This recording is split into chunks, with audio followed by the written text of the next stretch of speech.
Hey, welcome back, survivors. This is episode 4, and you are listening to Firefly and the Worm. Late night voice of East Mercer's Forgotten Neighborhoods. The hero saves the city, but the rest of us survive it. Okay, so I wasn't gonna do an episode tonight, which I realize is a very weird way to start an episode that I'm actively filming. But that was the plan, the healthy plan, the responsible plan, which historically is where things start to fall apart for me, just a bit. Because apparently my brain saw a mysterious package that got delivered the other day as being connected to possibly the worst day in my entire life.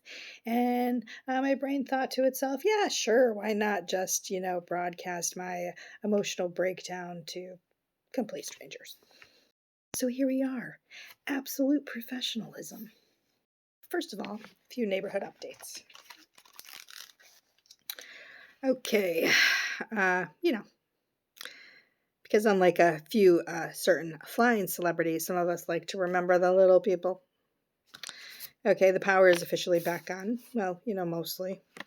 The city announced this morning that all essential areas have been restored, which is interesting because apparently my apartment building is not essential. Good to know. Yeah.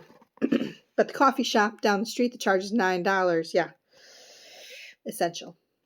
Yeah. The apartment complex with the 3 elderly residents and medical equipment, less essential.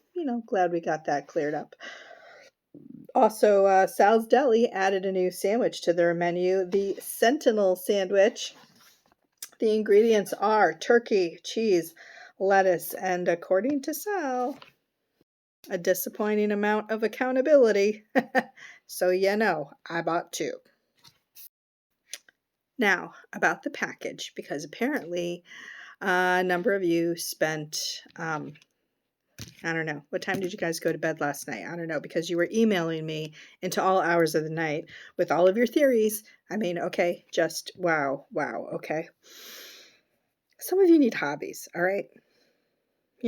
Better hobbies, healthier hobbies, okay? One guy sent me a 27-page document explaining that my brother was never real and was actually a government-created emotional experiment, which is fascinating. Considering I shared a bedroom with him for 16 years. Yeah,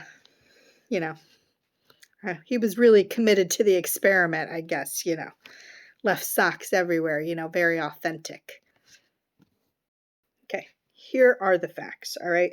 2 years ago, during the Black Star event, there were 12 heroes and 17 registered sidekicks entered the containment zone.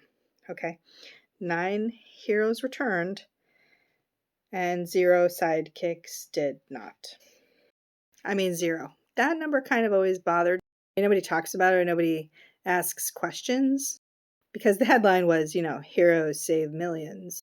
And I mean, they did. That was technically the annoying part. But that's what makes all of this just complicated. I mean, the world wants everything simple, right?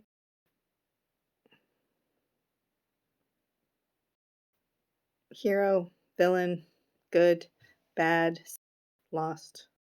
But life, it's all the ugly stuff in the middle. My brother was 17. That's the part that they left out. The news called him a brave young hero. A symbol of tomorrow, the future of Vanguard. You know who he actually was? He was a kid that would put cereal in his bowl and then forget that we had no milk. He was a kid who cheated on board games, but was somehow really bad at cheating. He was a kid who spent 20 minutes over dramatic superhero landings and then somehow managed to trip over our dog. That doesn't quite fit the statue, so they leave those parts out. I spent 2 years, okay, accepting that he was gone. Not because I wanted to, but because eventually everybody around you wants you to. I mean, that's something nobody ever tells you about grief, right? People are patient until they're not. First, they'll say, like, oh, take all the time you need. And then one day they start saying, well, he would want you to move on. Funny how everybody suddenly becomes an expert on what dead people want. And then yesterday, this communicator showed up. Yeah, it was his communicator. I checked. I wasn't going to tell you that, but I did. Every registered Sidekick device has like a internal signature, kind of like a fingerprint. I mean, Vanguard said all the signals went dead 2 years ago, but that's not true because this was sending a signal. In fact, it transmitted something 3 days ago for about 7 seconds. 7 seconds wasn't really long enough for a message or coordinates. Just enough to prove one thing, that somebody turned it on. So here's the question. Who was that? Option 1, someone found it, possible. Option 2, somebody is totally messing with me, also possible. Option 3, and it's the one I absolutely refuse to think about because it's the stupid one, it's the impossible one.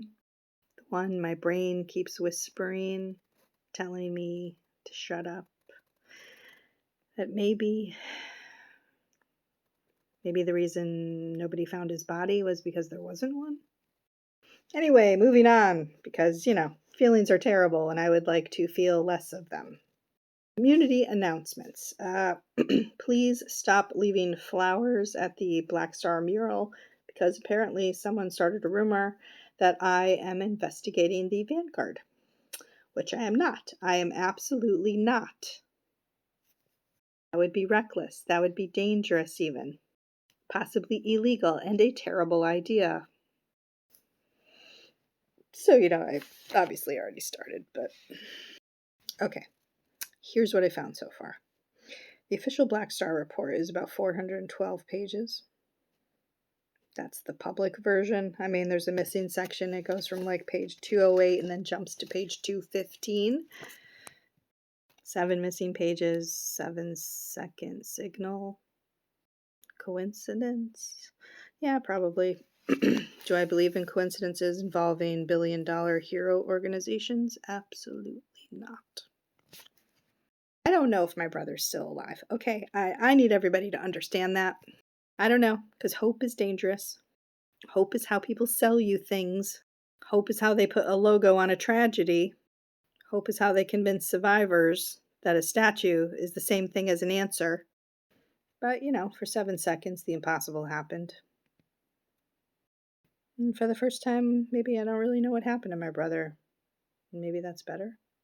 All right, stay safe. Check on your neighbors and question anybody who tells you not to ask questions. Because remember, heroes save the city, but the rest of us survive it. End transmission.